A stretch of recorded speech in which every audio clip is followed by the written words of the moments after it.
brojnu opremu koju Kineziološki fakultet Sveučilišta u Zagrebu koristi za različite dijagnostike, iznimno smo ponosni na ovu koju ćete vidjeti u ovom videu. Ovo je situacija gdje možemo istovremeno sinhronizirano prikupljati kinematičke i kinetičke parametre u situacijskim uvjetima.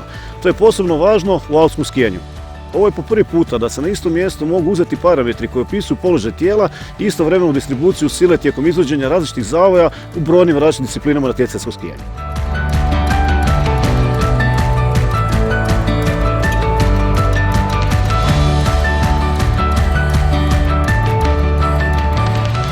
Natjecatelji visoke skijaške razine doveli su svoju tehniku do najvišeg nivoa, međutim svaki od njih ima svoje specifičnosti i svoje razlike i pokušavaju naći idealan materijal, idealnu opremu za svoju razinu izvođenja određenog zavoja, određene skijaške discipline. I u tom segmentu ova aparatura može pomoći upravo prilikom testiranju novih materijala, nove opreme koje svake godine za skijašku sezonu natjecatelji koriste.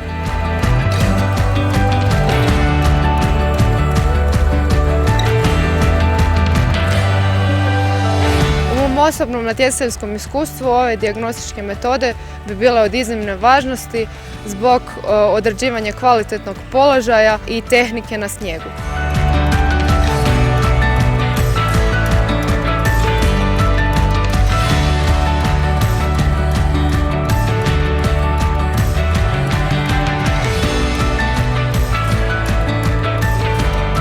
Druga primjena ove opreme je u klasičnoj rekreativnoj školi skijanja.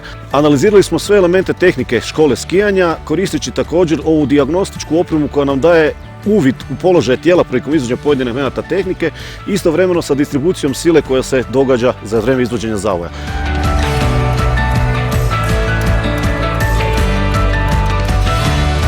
Ono što je interesantno za ovu aparaturu i ovu opremu koju posjeduje ovaj projekt je to da ćemo mi moći izmjeriti koje metodičke vježbe i na koji način najbolje možemo sugerirati nekom skijašu rekreacijske razine za učenje pojedinog elementa skijaške tehnike. Na taj način odabrat ćemo pravi izbor za određenu razinu skijaškog znanja za pojedinog skijaša rekreacijske razine.